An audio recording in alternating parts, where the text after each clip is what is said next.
when it comes to enjoying the nice stuff, a lot of people have this perspective of you shouldn't be buying, these things like coffee or clothing or cars, all that stuff. And I would say, obviously, if you're wasting money and you're spending too haphazardly, I do think that is a major issue. Um, like I said in my previous module, I think most people have more of an income problem more than a spending problem. There are people who do have a spending problem, and they get into really bad consumer debt. But I think for a lot of people, a lot of that could be mitigated or outright vanquished. We'll call it that. It's a very strong word, but I'm going to stick with that word. The issue can be outright just vanquished or removed if they just increased their overall income. Now, me personally, when it comes to things like coffee, clothing, cars, and all that stuff, I don't have like a ton of cars. I have like one basic car. But I do think that the obvious answer would be try to find a way to save money when possible. If it makes more sense, just spend money because maybe taking a ton of time to cut coupons or find some discounts. If that's the case, then just spend the money. But obviously, if you can find a coupon or if you can find a discount or find some way to save money that does make sense and that doesn't take too much time, I say go for it. Go ahead and do it. Some things when it comes to like clothing, me personally, I've seen a lot of people spend tons of money on clothing.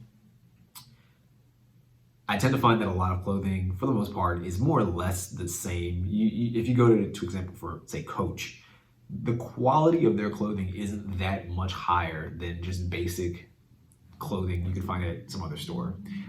Really what you're paying for is the brand. I'll give you a quick example.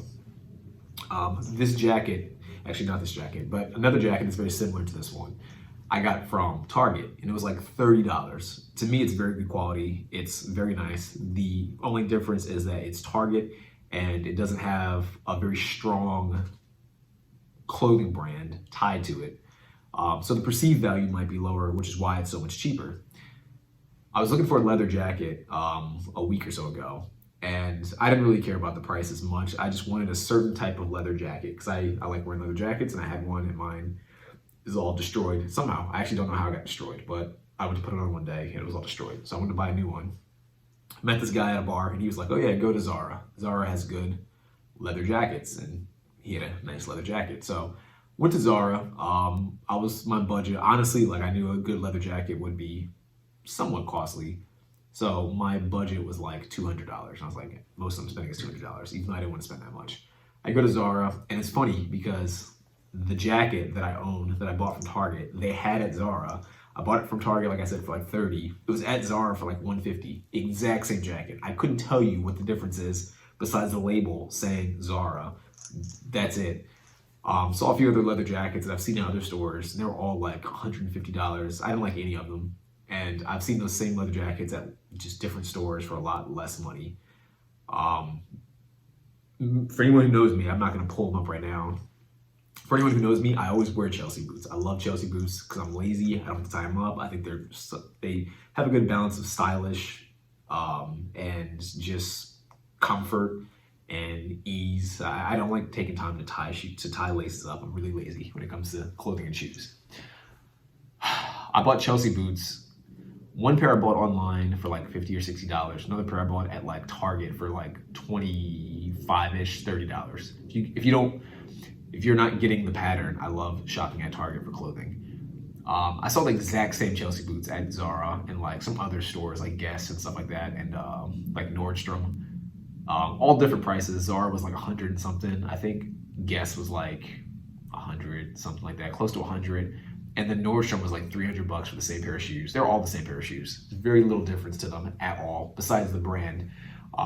And funny enough, you wouldn't be able to identify them by brand if you just looked at it. You'd have to actually see inside the jacket or inside the shoe to even know the difference anyway. So my point to that story is that for a lot of things you want to buy, there's probably a way to get it much cheaper, assuming you're willing to just invest a little bit more time to either abandon the brand or maybe you find it online or something like that. I know this probably sounds like common sense or maybe sounds obvious, but you'd be surprised at the amount of people I've seen that go out and buy something and they pay way too much money for it. And you come back and it's like, listen, dude, you got that jacket for like $300. You could have gotten it at the store online for like 50. I mean, obviously there's some downsides. You can't try it on online, but you can always send it back and just get a different size or get a refund. Not that big of a deal. I personally think Target is a fantastic store. I think they have a lot of good quality clothing that doesn't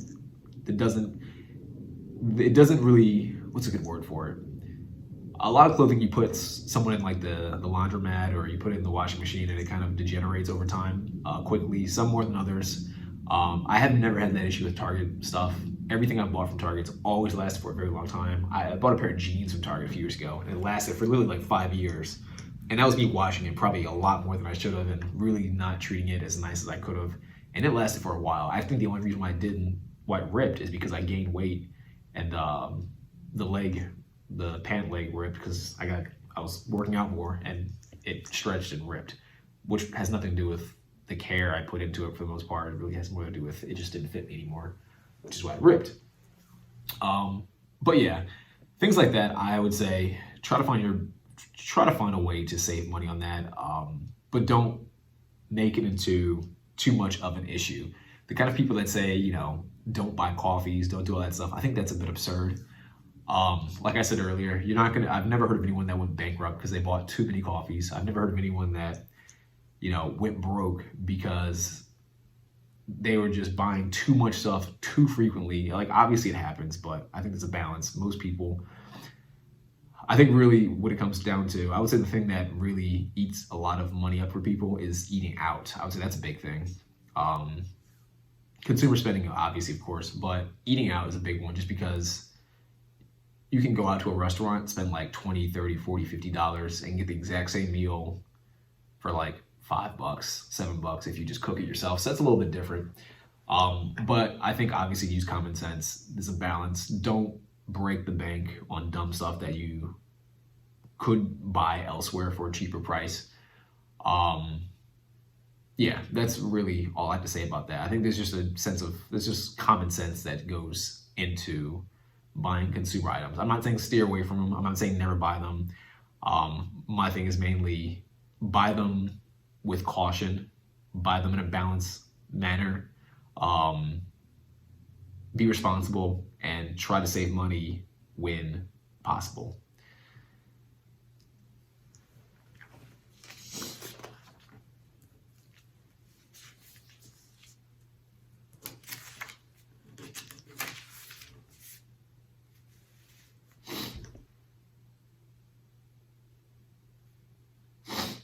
All right, so in this next module, I'm going to talk about sort of investing for retirement. Now, I want to sort of give a little bit of a disclaimer of sorts when it comes to retirement.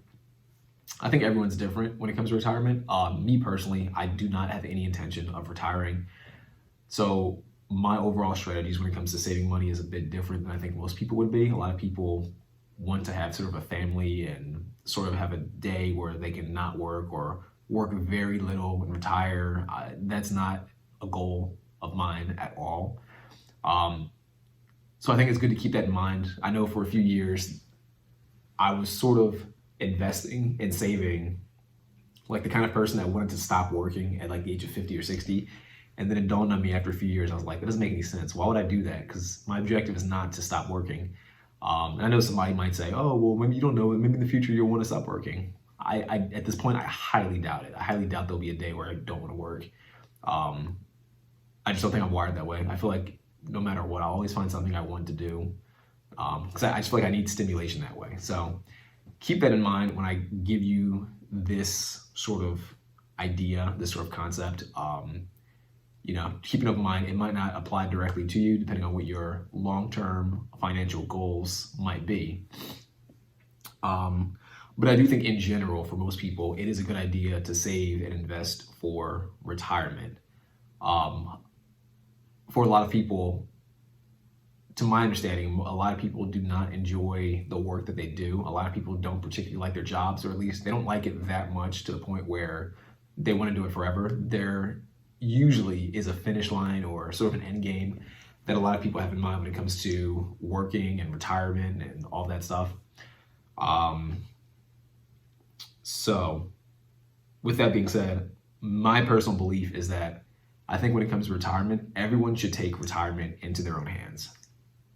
I know a lot of people that sort of rely on like a 401k, a pension, and all of that stuff to retire. I don't personally think that's a great strategy.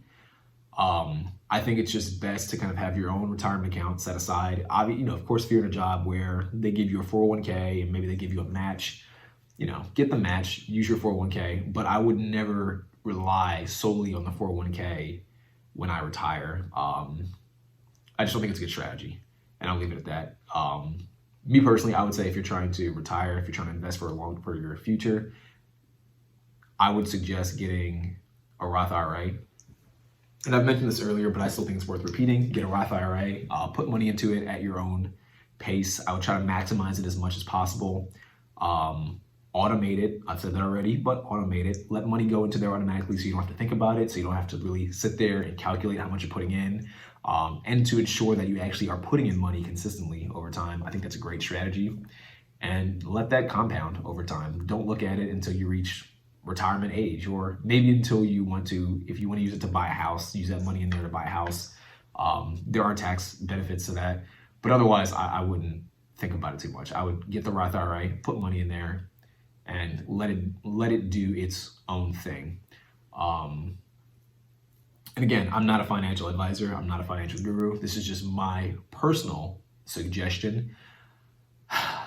When it comes to what you should put money into, this is just, again, my personal philosophy. I think if you're younger, if you're around the age of, say, like 18, your 20s, even your 30s, I would have an aggressive portfolio with index funds as the main source of investment. Index funds, a good example is the S&P 500. I'm not going to get too deep into what that is, but effectively what it is, it's the best companies that exist in the country. It's always the best companies, so you don't really have to worry about getting a bad pick. You put money in there. I believe the standard return on investing in the S&P 500 is 8 to 10% per year, which is fantastic. It's probably on the higher end of what you could ever hope to get with most conventional investment strategies. So I would recommend that. If you're a little bit older, if you're like in your late 30s or 40s or 50s and you don't have a high risk tolerance, or maybe you're saving up, you have a family, and you want to make sure you actually have something available when you do go to retire, if retirement is your plan, I would suggest a more conservative portfolio. And a conservative portfolio, usually on these sites like Vanguard and all these things, they kind of automatically allocate percentages. If you just hit like aggressive or conservative, they'll do the work for you typically. But typically what it is it's a lot less index funds, it's more bonds, more trusts, more things like that. Things that usually are safer over time, and usually you'll get less money out of it, but it's a more secure means of investing. Sometimes with stocks, they could be a little bit more volatile. Like I said, I'm not gonna get too deep into it. I'm not a financial advisor. I would recommend, if you have a very specific goal in mind, do reach out to a financial advisor, obviously for specific tips and things of that nature. But this is just sort of a general thing that I want to kind of mention. Index funds, S&P 500, put money in that, let it compound, allocate a certain amount each month, and I think you'll be fine. I think you'll be set. What else did I want to mention? Yeah, and I would say ultimately when it comes to retirement and investing, of course I'm biased, but I would say one of the best things you could possibly do is get real estate. And like I said, I'll have a bonus section at the end where I'll break down more about real estate, but I do think overall real estate is a better investment than stocks. I know some people that try to pick stocks, they try to speculate how things are going to go. I think that's nonsense. I think that's a waste of time. I find that most people that try that when they win, it's due to luck, and when they lose, they'll never admit that they didn't know what they were talking about. So you'll never really hear about it. Everyone's a genius when they pick correctly. No one wants to admit when they were wrong. So I don't think it's a good bet. I've heard some people say like, "Oh, what do you think Tesla's going to do in the next few years?" And who cares? You can't control it. There's no amount of speculation that'll matter because you can't predict what the company will do. Any little thing can make an individual company's stock increase or decrease. Elon Musk smoking weed can make the price of their stock decrease. And any random thing can make the price of a stock increase. Same with these cryptos too, which I'm not going to get into crypto because that's a whole different thing that I'm not as familiar with. But for the most part, the way a lot of it behaves is similar to a stock. So I think the general philosophy still applies. But yeah, just stay away from picking individual stocks. Just invest in like an index fund. The S&P 500 is known, it's proven to be a great place to invest money in the long run. It literally always gives an 8 to 10% return on investment. I've heard some people say, well, what if it doesn't give you a good return, or what if A, B, and C is happening? I would say the only time you should really be that concerned is if the country's falling apart. And if the country is falling apart to the point where the top 500 companies aren't succeeding, then you have bigger things to worry about than your stock portfolio. So that's sort of my suggestion. Yeah. So, like I said, open up a Roth IRA or something along those lines. Invest in an index fund. Invest in the S&P 500. Put a little bit of money in there every single month, as much as you can afford to put in. I would say if you're younger, go hard, go aggressive. If you can find a way to cut back on your monthly rent, put more in per month. There's no reason not to. And if you're older, you want to be more secure, you want to be more conservative, then be conservative. Don't go all out unless you feel like you can do so safely and responsibly. Yeah. That's my overall suggestion. I don't want to keep harping on that for too long.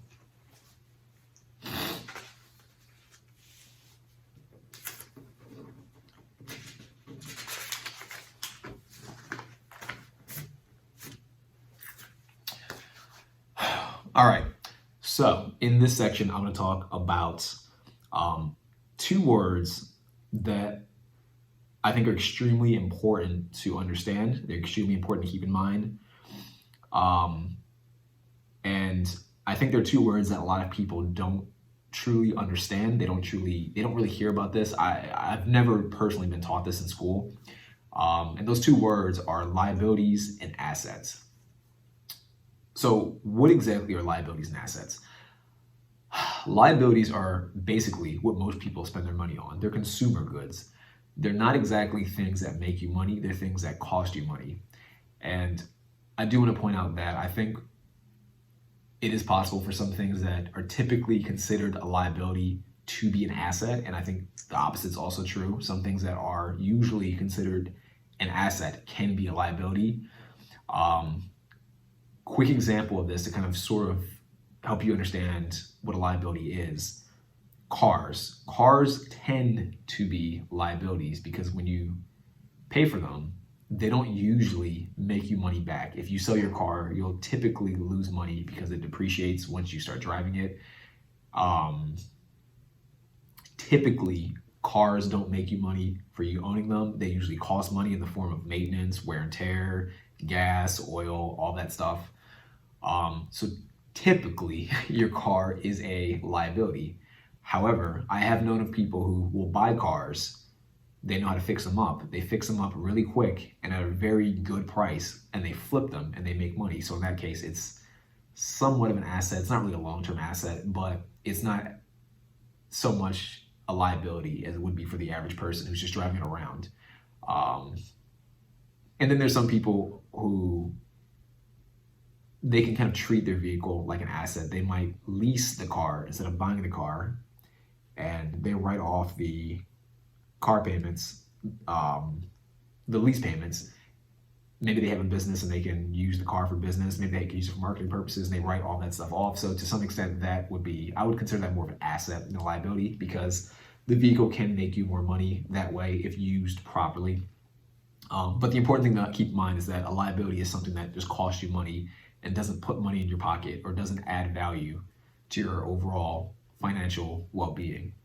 So of course the opposite is true when it comes to an asset. An asset does the opposite. It puts money in your pocket. It adds and contributes to your financial well-being. Again, one thing that can be considered an asset is a house. And there's always a debate about whether or not buying a house is an asset versus a liability. I would say in general, it's more of an asset than a liability. I've heard some people say that it's a liability. I don't necessarily disagree. I would say if you have a house and it's just costing you money and just eating away at your finances and you can't do anything else, and you maybe didn't do the math correctly, or maybe you had some bad advice and your mortgage takes like 90% of your take-home pay. In that sense, I think it is a bit of a liability, especially if the house doesn't appreciate and doesn't give you all of the other benefits that real estate is supposed to give you. Then yeah, in that situation, it's a liability. However, I would say for the most part, it's more of an asset, because if you could choose to own one thing that can give you a good return in the long run, I would say real estate's probably one of the best things that the average person could buy that would help them achieve that outcome. So I would say it's a bit more of an asset than a liability. But with that being said, if misused, it can be certainly a liability. But one thing I recommend, I highly recommend looking into Robert Kiyosaki. Read the book Rich Dad Poor Dad. He kind of goes deeper into the concept of an asset versus liability, what defines the two, how to differentiate between the two. I think it's a fantastic book. It's very concept heavy. It's not so much application based, or there's not a lot of practicality as far as it doesn't tell you step by step how to do A, B, and C. But it does give you a good framework to understand the difference between a liability and an asset, and it kind of helps you just think long term about where you're spending your money and how you're using your money and how to use it effectively. So definitely check out that book. I think it's a worthwhile read. It's not very long, so don't be lazy. Just go read it, or at the very least watch his videos. So that's sort of his brand. That's the core of his brand, assets versus liabilities, and his cash flow quadrant. So check that out.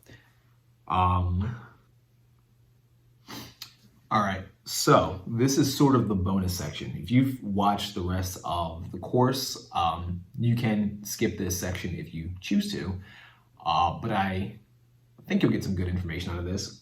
Like I said, this whole course is more about ideas and concepts. This is not sort of a step-by-step, let me break this all down for you, tell you exactly how to do A, B, and C, just because I think for something of this nature, kind of like finances, everything's so subjective to the individual. It's too difficult to give, in my opinion at least, a good course that can just break everything down in a manner that anyone watching, no matter who you are, can digest it. And like I said, the overall objective of this course is for it to be free. It's to be easily consumed. And it's meant to be consumed quickly. So you don't have to sit there for like days kind of harping on some course and not finishing it. A lot of people do not finish courses, so my goal is that you do finish this.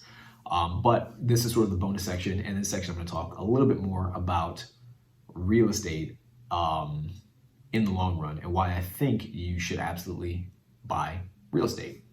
Like I mentioned earlier, I'm a real estate advisor here in Loudoun County in Virginia, Northern Virginia.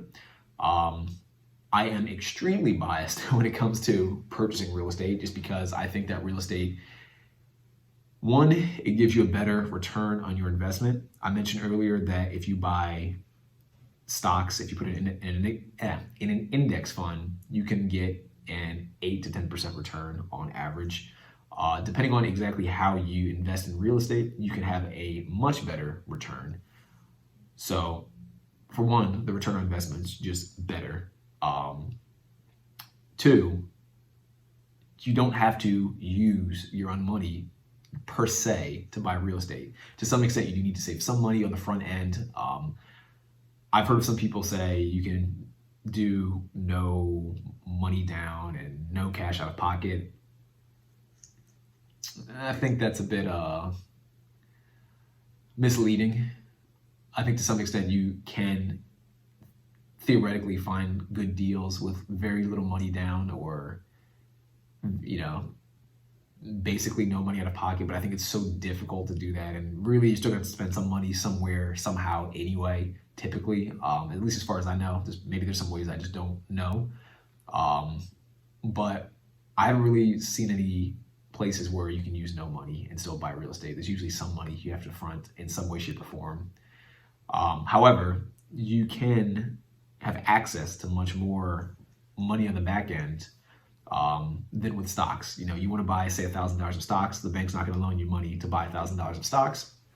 But if you want to buy a $100,000 house, you don't necessarily have to have $100,000 liquid in cash to buy that house. You could have, say, $10,000 or $5,000 or something like that, and the bank will give you a loan to buy that house. And then as time goes on, you can use that house to finance other deals or things of that nature. So with real estate, you can take relatively a little bit and get a lot out of it. Stocks, you can't do as much.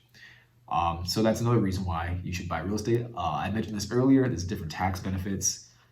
You get equity, which is fantastic. There's appreciation benefits when it comes to real estate. And one thing I've noticed is that as I mentioned, I read a lot of business books and finance books. A lot of the wealthiest people throughout history in this country used real estate as a way to achieve high levels of wealth. Now, I'm not saying that all of them had, super insane real estate portfolios from the jump, and that's solely how they got rich or wealthy. A lot of them did have businesses that they used, and that they took their money from their business and poured it into real estate, and real estate was the safeguard. And maybe real estate over time produced more income on the side or whatever. But there is sort of a common theme that the wealthy own real estate. So I would highly recommend you do the same if you're watching this video and you want sort of long-term wealth that is that'll help protect you against inflation and make retirement easier and better for you if that is your objective. And of course, there's always that secondary idea of passive income. I think that's usually what people are most attracted to real estate for, the idea of passive income, which I do want to say, I don't really believe in passive income. I'm not saying that you can't make money passively in real estate, but I do think that the idea of passive income is a bit misleading. Some people will go into it and think, oh, if I just buy a house, I'll make money, and that's all I have to do. And it could be easy, but there's also stuff you have to do, such as find tenants, actually buy the house. You might have to fix things up. Depending on how many properties you have, you might have to invest a lot of time in maintaining the property and keeping track of everything, renovations, things of that nature. So I wouldn't say it's so passive that you don't have to actually do anything at all, but I think overall the long-term benefits outweigh the short-term cons or the short-term work that might have to go into it. So again, I'm biased and I do think you should buy real estate.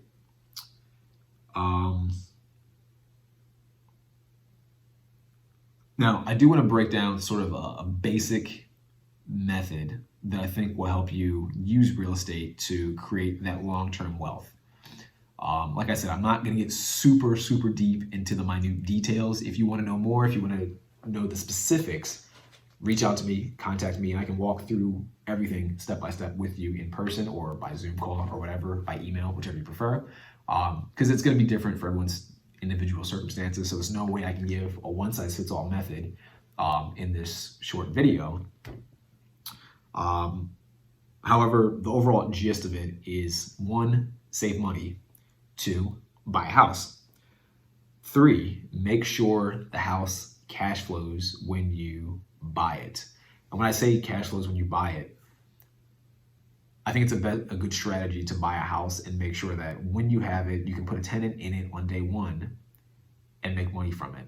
I don't think it's necessarily a good idea to purchase the house with the hope that in a year or so, you'll be able to put a tenant in it, because in the short term, you're wasting money. There's a good book, quick side note, I read. I think it's just called Investing in Real Estate.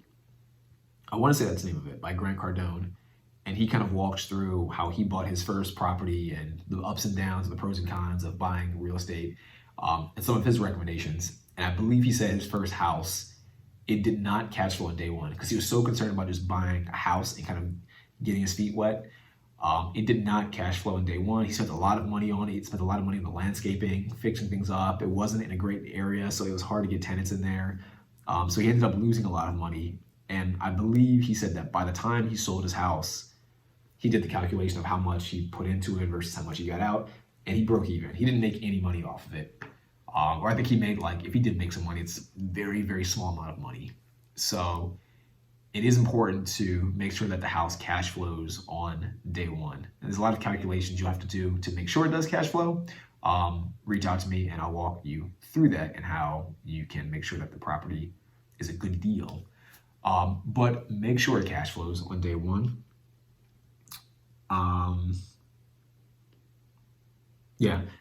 Find tenants, let them pay the mortgage, and ultimately let them help you build equity in the property.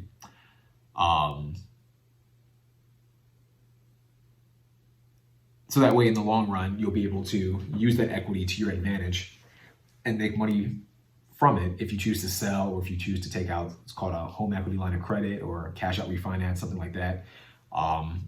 Let your tenants do that for you. I think that's a good strategy when it comes to real estate. And again, you can also get that passive income. And then finally, all the excess money you get after you pay your mortgage and after all of your expenses when it comes to each individual house, you can use that money to buy additional properties to repeat the process, but repeat the process much faster. That first house, it might take you a little bit to get the second house, but then once you get 2 houses, you'll be able to buy a third house faster.